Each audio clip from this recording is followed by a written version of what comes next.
Back so soon? Oh no, what happened? A little incident at the dog park. We gotta head to the vet. Oh, not again. These bills. We can use CashNet USA. We can apply in minutes, get a fast decision, and have the money in the account as soon as the same business day. All right, Cheddar, back in the car. When you need money fast, be the hero. All loans subject to lender approval. Speed of funding is subject to verifications and your bank's processing times. See cashnetusa.com for more details.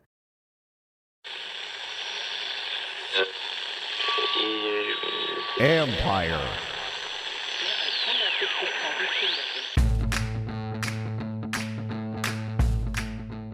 Hello and welcome to my podcast. Do me a favor, subscribe to the John Conerly Report wherever you get your podcasts. If you're watching on YouTube, hit that like button, hit that subscribe button. You can find us there as part of Empire Media, AMPIRE. Always much appreciated when you tune in. Don't forget you can read my work on ESPN.com. I have a story up now about the Commanders' defense, trying to answer one question: have they done enough? I know there's a huge focus on will they get a defensive end, and certainly there's still a possibility of that, adding another pass rusher. I will say they've improved in some other ways on paper, and I kind of explain a little bit to why, what some of their thinking is, and also how some other ways, how guys like Trey Amos can help the pass rush just by what he adds on the outside and in coverage. So anyways, go read that, and then we'll have all the rest of the offseason to ask that question and to try to answer that question, and then we'll finally see it in September, and then we'll all forget these conversations. Anyway, but that's up on ESPN.com. In a minute, I'll be joined by James Crepea from the Oregonian. He covered Josh Conerly when he played at Oregon. I will say James was terrific, provided really, really good insight. I love having reporters on for that reason. They can provide insight, and obviously the objectivity is there. But I do like having coaches on too. And I talked to Brent Pry about Jalen Lane, the Virginia Tech head coach, because they also provide a perspective on these guys. Nobody knows them better, right? So when they can talk about various aspects, not, obviously they all think they're going to be good, but I'm more curious about like how they work, et cetera, et cetera, et cetera. So anyways, but I do like having both, getting multiple viewpoints on, and James I thought was terrific talking about Josh Conerly, so you can stay tuned for that in a minute. Before I get to that point, just a couple things. One, rookie minicamp begins on Friday. Media will be out there on Friday. It's the only day we're allowed to watch. I will be there, and I'll file a report. Just, I have something up on just for first impressions. Obviously, it's a quick look at some of the rookies. We're not going to get a great look for the linemen. You've got to have the pads on, but you get to see the guys up front. Just some early first impressions. Gabe Taylor, Sean's brother, will be there as a tryout guy. It's a hard road to go from that to just getting an invite to then making a roster. So my focus will be on the rookies because they're the guys on the draft picks, because they're the guys who are going to matter a ton come this season. So stay tuned for that. Also, Gold members. Private Zoom, Thursday night, 8 o'clock Eastern time. Usually I go at 7:30, go at 8 o'clock, see if we can get a couple more people on there, and maybe that helps a little bit. We'll see, but we're going to go 8 o'clock on Thursday this time. Gold Zoom. It's been a couple weeks, so hopefully you have some questions, and after the draft and looking ahead to the OTAs later this month. So there you go. Also, one last thing here, and you guys know I've been talking about Huel, and I really enjoyed this. I got the strawberry banana right here. Chocolate is also one of my favorites. I like anything chocolate. And anybody knows me knows that I am very mindful of my protein. I get it in a variety of forms. When I want a quick, easy to grab meal in the morning, I'm going for the Huel. It's really easy, folks. You open it up, you pour it out. I like to put it, it's the Black Edition shake, by the way. Pour it over a little bit of ice, like the taste, not hungry again till lunch. If you need a quick meal in the morning, give it a shot. So new customers get 15% off plus a free gift at Huel.com, Huel.com, when you use my code word KEIM, K-E-I-M. Don't miss out. Try today. They've sold more than 500 million meals around the world. So that's 15% plus a free gift for new customers using my exclusive code KEIM at Huel.com. Please see the description for the terms and conditions. Skip the stress, not the nutrition. Try Huel today for complete nutrition bottled. So there you go. Thank you for sitting through that. Here's my conversation with the Oregonians, James Crepea, talking about first-round pick Josh Conerly. I've got too many bills. If you need funds, you can apply in minutes at cashnetusa.com and have the money in your account as soon as the same business day. Okay, got it. Applying now. They've been helping hardworking people cover emergency expenses since 2004. Hey, look, I got it. You've got this. When you need money fast, be the hero. All loans subject to lender approval. Speed of funding is subject to verifications and your bank's processing times. See cashnetusa.com for more details. Unplug your cleaning routine with the Ryobi 18-volt 1 Plus cordless cleaning lineup. Our powerful and versatile tools make cleaning a breeze. One battery powers over 300 products, giving you the power to do more. Visit ryobitools.com to learn more, exclusively at the Home Depot. BetOnline is the world's most trusted betting platform and your number one source for all your sports betting action. Baseball season is in full swing, and we've just started the NBA and NHL playoffs, which has more ways to stay in on the action with the latest odds, news, and scores, even live in-game betting while the games are being played. With the largest selection of odds on everything from the MLB, NHL, and the UFC, BetOnline remains the number one online source for all your sports wagering info. In between games, head over to the BetOnline Casino with all the top Vegas-style games, including poker and a live casino. Bet online. The game starts here. All right, James, well, I wanted to have you on. I heard you on JP's show the other day. Great stuff. And I don't want to just repeat it. I told JP I could probably just play it, but I don't want to do that because you're really good. And so let's get into what does Washington have? What are they getting in Josh Conerly, first in general? Well, from a football player standpoint, first and foremost, you're getting, for the NFL fan who doesn't follow college that extremely closely, the draft is probably the closest they get. They're not necessarily watching every Saturday, or they're not as attuned to it, and that's fine. You hear about a lot of these guys, they're former 5 stars, especially in the first round. They were always projected to be like this. And he's one of those guys. He was one of those guys. So in that sense, you're getting obviously somebody who was expected to be kind of where he was. It's supposed to be a first round pick. But from the line perspective, particularly the offensive line, it's not a foregone conclusion, nor is it a foregone conclusion that they're going to be a 3-and-done college player. That's supposed to be the developmental position. They may have been a 5-star, but they're supposed to be 4 and 5, maybe in this age and era, 6 and 7 years removed. Here, this was a player who Oregon felt the need to find a way to get him on the field as a true freshman and created a personnel package, 14J, 14 Josh, where they counted him basically as an extra tight end and used him in motion and used him as an extra blocker, short yardage and goal line. And then even threw him a touchdown pass against Colorado in 22. Now, this was pre-Deion, the last year of the truly bad, truly horrific Colorado. So if you can go up and pull up that highlight, it was like there was nobody on the field against them. I definitely saw it. Yes, they did have that. Now, they also then this past year, then he's a starter for 2 years, obviously does really well at left tackle. They also can trot him out there on a 2-point conversion run, and he can do that. So from an athletic giftedness standpoint, somebody who was able to get on the field immediately and be an impact player as a true freshman at tackle, which is, again, not easy to do. Be a starter for multiple years and highly efficient, highly effective against some of the best edge rushers in the country, both in the Pac-12 and in the Big Ten. Obviously, his stock went through the roof up against Carter, which I'm sure is going to make Washington fans very, very happy based on where Abdul Carter went as well. So add those all together. And then when you hear about from coaches and teammates, but especially coaches last season, you hear this from centers. Now, obviously, you know this. Oh, an offensive lineman's cerebral. Right. Well, center's got to make the mic calls and all the adjustments. That makes sense, certainly. But how many edge guys do you necessarily hear that from? Necessarily. And you're hearing this from, about a 21-year-old third-year college player. And you're hearing from an offensive coordinator who says, athletically speaking, and in terms of game IQ, he could probably play any position on the field. Those aren't things that you always hear about from offensive linemen. And that's what you're getting at Conerly. Like I say, all of the physical prowess, yes, and all the highlights that you can see. But what makes him so athletically gifted is all the things that he can do. And then you add in the mental part, which he's, by his own admission, taken a huge stride the last year and a half.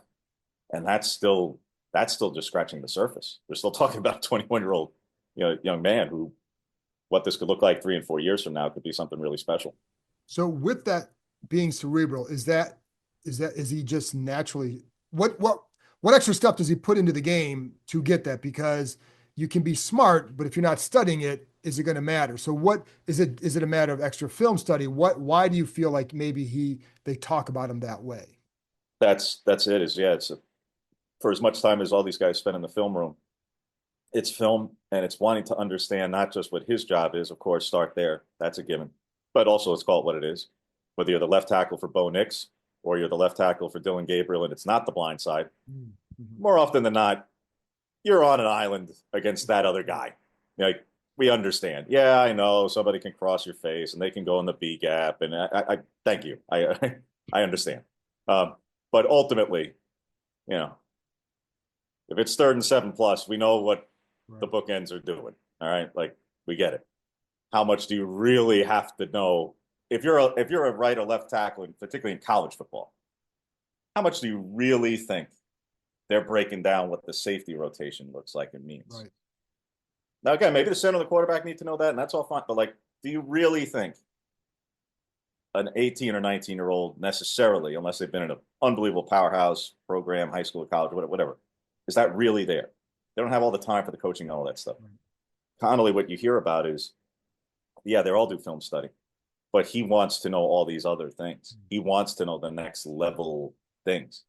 This isn't football 101, and at the highest level in college football, ain't 101 anyway.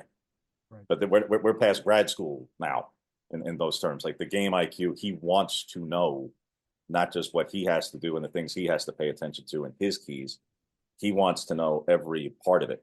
And that's why Will Stein, the offensive coordinator, says he believes he could play any position in the offense because he knows what everybody's doing.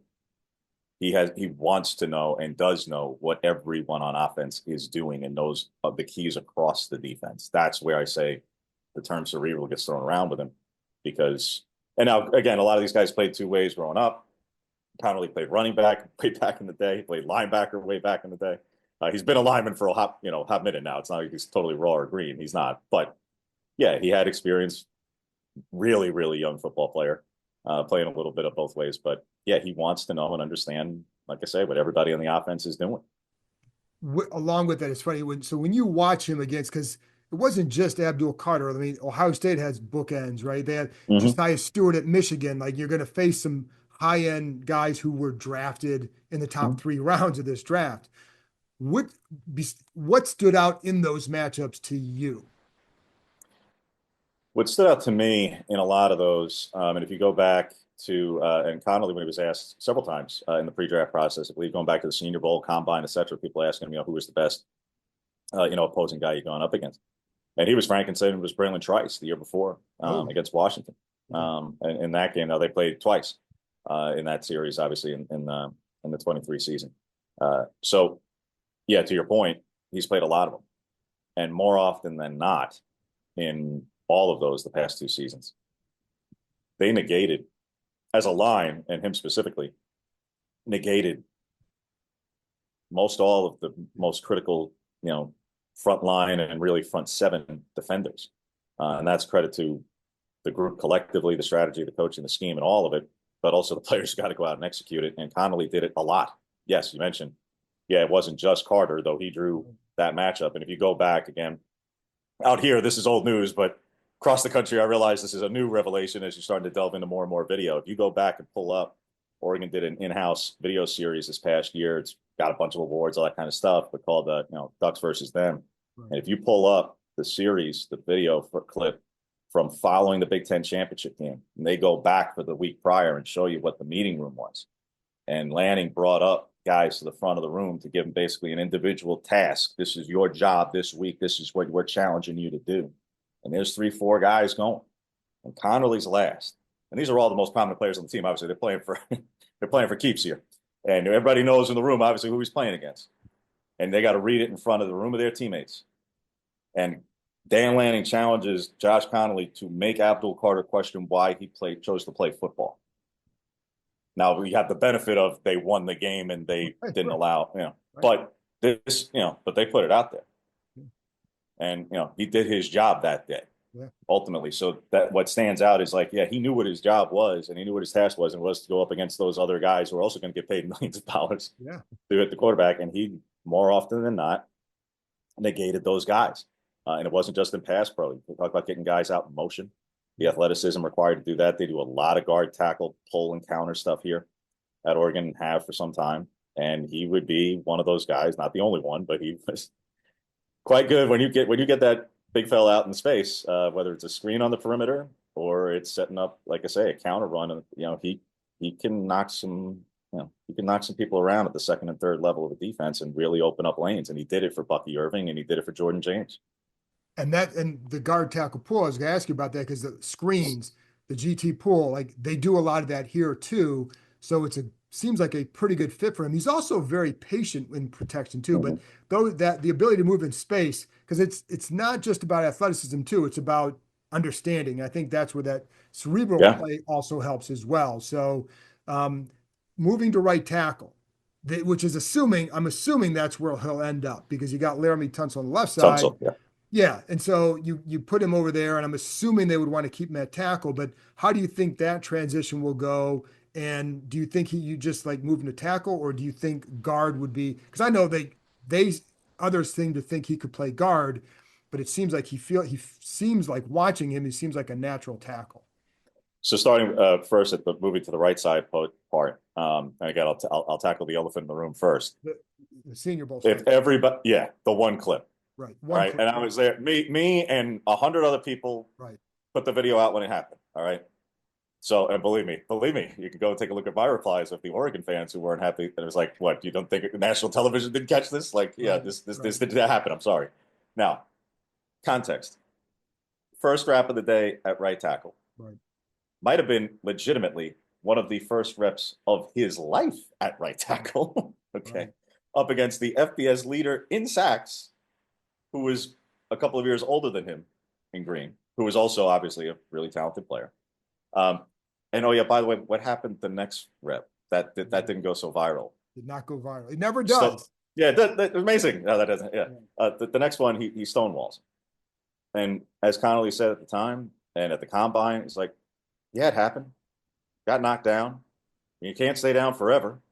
And like, I guess some of y'all haven't some of y'all haven't been to football practices before. If you think this is the first time I got knocked down on my ass, like, what are you kidding? Like, yeah, guess what? Like, if we flip the video around, I guarantee you there's going to be all kinds of times that defensive linemen get pancaked. And, now he didn't say that, but I'm saying, like, you have to understand these are the things that go viral because they happen in an open practice or a Senior Bowl or whatever video gets out there. But what do you think? These things don't happen every day on a football field. Right.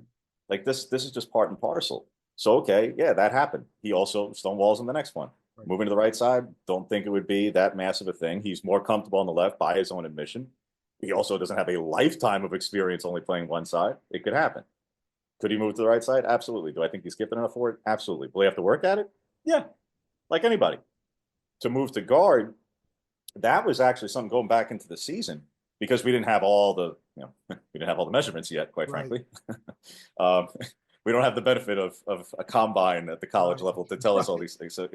So anyway, one of the thoughts was you go back to October before the regular season Ohio State matchup. One of the questions was one, where was he going to go and how high if he left? And I can tell you before the regular season Ohio State matchup, the thought was not first round from some very high level talent evaluators I was talking to at that time. Then it quickly changed, but be that as it may. Secondly, because you didn't know the measurement of the arms and arm length, there was a thought of if his arms were on the shorter side, may he, was the trajectory and the projection better at guard? Right. And until you got the measurements at the combine and the Senior Bowl to say like, no, it's all right. It's okay. Like, not extreme, but like, yeah, he's fine at the tackle. There's not a measurement issue there. I think to some people, there actually was a little bit of a surprise, quite frankly, just because all we had heard before was like, it might be a little on the shorter side. Turns out, no, like, it's all right. So could he do it? Again, yes. Do I think he again, I'm not a professional talent evaluator, but for the many tackles that I have seen at this level who eventually reached the league, yeah, I think he could certainly project and do very, very well there. If he had to play guard in a pinch, could he do it? I have very little doubt that he could do that, but it is just obviously, a different kind of footwork. He's just been more on the edge with more space to operate in compared to being in the phone booth of being a guard. I don't doubt he could do it, but I think the moving from tackle to guard will be harder for him than moving from left side of the line to right side of the line. His play strength, was that something that came up when you talked to evaluators about him? Just like, I think is there a thought that he has to get a little bit stronger? Most guys are going to, but was that something that you'd heard maybe as I say a knock, but it may be a reason why he lasted a little bit longer even. No, not entirely. And again, I admittedly, some of the things by way of what I was talking to folks about leading up to it was more about the where and location and those sorts of things, and about where in the round, and less some of the most levels, admittedly. But again, we're still talking, like I said, John, 21 years old. Correct. Right. So that's a part of like, could they get stronger? Yeah, I mean, they all could. Yeah. Right. I mean, we could talk about this for everybody, regardless. We're talking about for linemen specifically. I mean, this is virtually every college player coming out kind of thing. I mean, literally. I mean, go back years ago to Herbert comes out and the whole thing leading up to that draft. And again, I was one of them. I had to, but like, hey, this quarterback is really tall and not that thick, and weight could be a concern when you're 6'5" and like 222 pounds, and then he puts on weight even leading into the pro day and everything's okay. And all right, not a colossal issue, but we always are looking for those sorts of things because sometimes it's the first time we're getting that data. Could Conerly be bigger? I think he's going to continue to grow into his frame, but I would by no stretch of the imagination say he's been small or undersized or anything like that. It's just, I think he's a really big man who has a lot of room to grow physically, mentally, and any number of things. He's tapping into his potential, but I think there is still that much more room for him. You covered Penei Sewell as well. Like, how did you view those? I guess compare the two, or how did you view him coming after him? Because that's pretty big shoes to fill. Yeah, and that's There was a bridge in between. There was, but beyond the fact that Penei played 2 years, and then the COVID season, he was one of the guys who opted out, understandably, because out here they were on, they were off, be that as it may. So there was a little bit of a bridge in between, and that bridge, by the way, included other NFL players, right? Guys who are in the league right now. But be that as it may, yeah, you were following. They really were changing the culture of offensive line play out here. For everybody who thinks of Oregon, especially around the rest of the country, all you think of is still a throwback to a different era. About speed and Chip Kelly. Chip Kelly's only been gone for darn near 20 years, but that's all that they're known for is the speed and all that. And you're not thinking about the line play. Yeah. And starting with Cristobal, they have changed that. And that was with Sewell, yes, the most prominent, no doubt. Yeah, but there were also 3 other NFL offensive linemen on that team. There were four multi-year NFL offensive linemen on that line in the 2018, 2019 seasons. And then, as I say, in the 2020, 21, 22, that transition still included multiple NFL offensive linemen. TJ Bass goes undrafted, goes to the Cowboys. Forsythe, 7th round pick, goes to the Broncos in particular. They had, several guys, like I say, still make it through. Here comes Conerly thereafter to be the next one of those guys. And of course, those natural questions, and that was one of them. You're more or less following Penei and that kind of thing. And John, look, this is a guy who came in, I mentioned 5-star out of Seattle. Lanning gets hired in December, but doesn't really show up to January because he's winning a national championship at Georgia. That recruiting class falls apart. They had Kelvin Banks out here. Banks was one of the first guys out the door when Cristobal left, doesn't follow him to Miami, goes to Texas. They had to get a lineman. Conerly waits till April. Lanning and them are battling Washington, SC, and Ohio State for him all the way down to the finish. They get him. It was enormous at the time and has been the entire time it was here for Oregon fans, where a little bit of a rivalry between Oregon and Washington. I've heard. A little bit. So the fact that they got the 5-star out of Seattle and that he lived up to it and did everything that he set out to do, everything he said he was going to do, and everything that Lanning told him he was going to do. Did it, like I asked him at the Senior Bowl, I go, does all these things, Josh, being one of these first Lanning guys, mean as much to you as it does the fans? Because obviously what the fans are saying and all that, but does that resonate? Does that still carry that same kind of meaning? And all the pressure that I'm sure you felt along the way. Yeah, it did. And to some guys, it doesn't. You don't just take it for granted. Some guys just like, hey, I just got to do my thing, man. I can't. No, it meant a whole lot to him. So I say all that to say, yeah, he lived with this pressure. This has been what it's been for him for years. Being that big a guy who was expected to go to the high level, had all the top suitors and could have gone to, like I say, to any of the power programs he wanted, the biggest and the best. He had his options. Chose to go to the rival of, where he was from. and lives up to it. So whether it's you got to be the next Panay, you've got to be the guy who, this is the thorn in the side of the opposing fan base and the rival for the state you're from and the city and the whole thing. He's lived it. He's lived it. And then he had to live it in multiple matchups. You mentioned Carter. What do you think?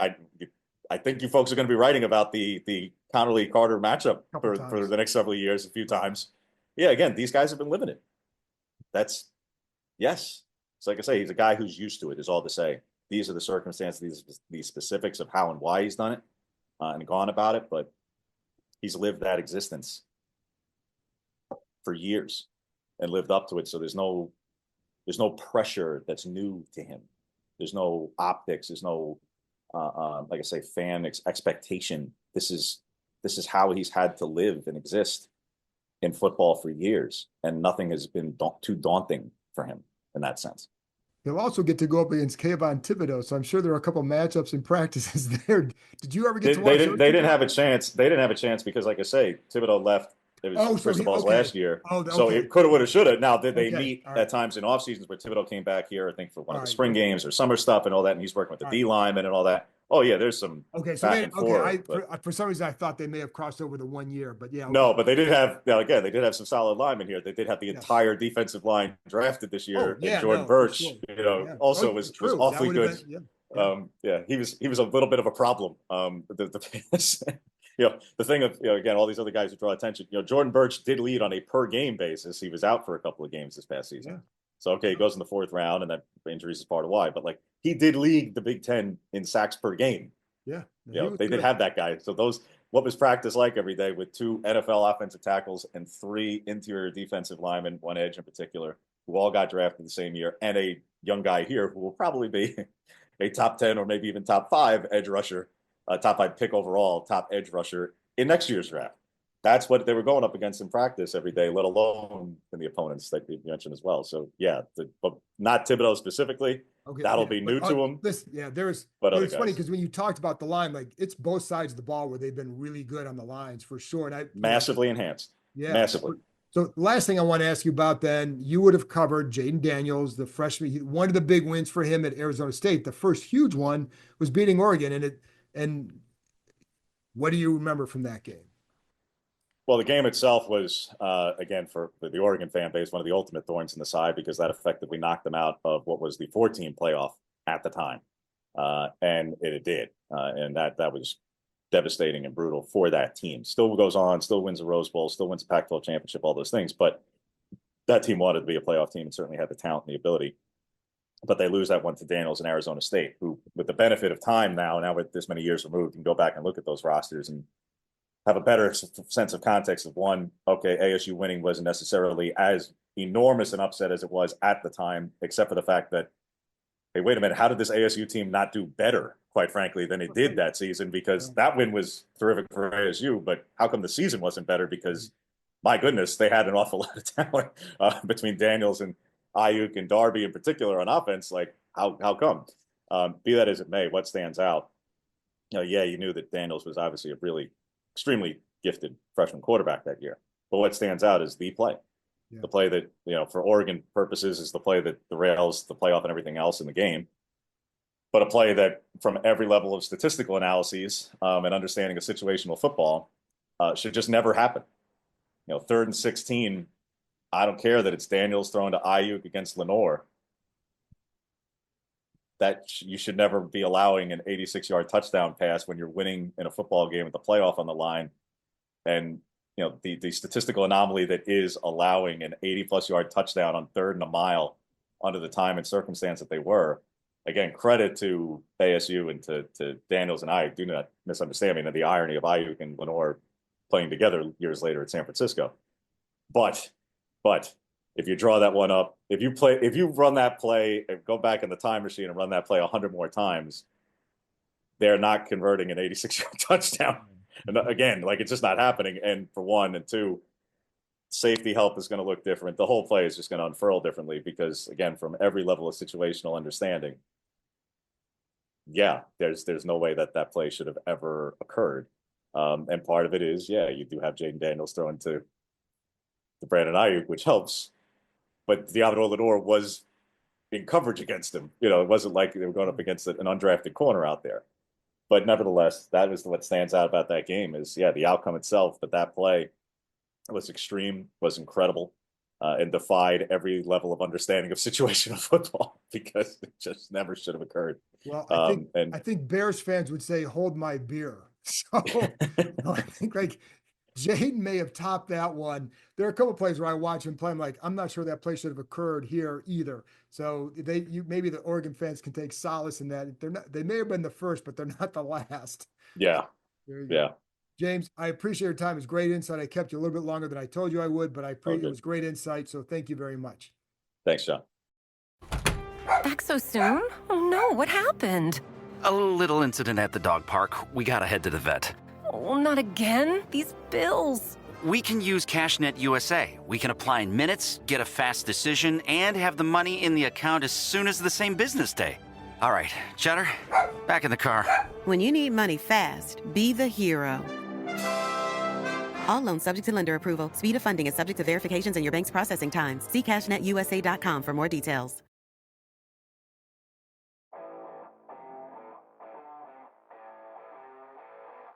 If you're constantly on the move or just tired of skipping meals, Huel has you covered. They're today's sponsor, spelled Huel, and their Black Edition Ready to Drink is a total game changer.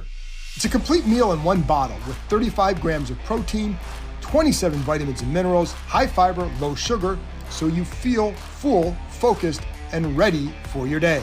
No prep, no cleanup, just grab and go. Huel's already sold more than 500 million meals around the world, and now it's your turn to try it. New customers get 15% off plus a free gift at Huel.com, Huel.com, when you use my code KEIM, K-E-I-M. Don't miss out. Try it today. And anyone who knows me knows I'm very mindful of my protein intake. I get it in a variety of forms, and when I want a quick, easy-to-grab meal in the morning, I go for the Strawberry Banana Black Edition Shake. I pour it over a little bit of ice, and I like the taste, and I'm not hungry again until lunchtime. If you need a quick meal in the morning, give it a shot. So that's 15% off, plus a free gift for new customers using my exclusive code KEIM, K-E-I-M, at Huel.com. Please see the description for terms and conditions. Skip the stress, not the nutrition. Try Huel today for complete nutrition, bottled. That's it for this episode. Thanks to James for joining me, and thank you, as always, for tuning in. I'll be back on Tuesday with another episode. By the way, folks, I have some upcoming episodes. I'm going to be talking to Jordan Reed about the draft for the Commanders. Also, Brent Pry, as I mentioned, who's the head coach for Virginia Tech. Talk to him about Jalen Lane. That'll be coming up soon, too, as well. So, anyway, that's it. I'll talk to you Tuesday. Thanks.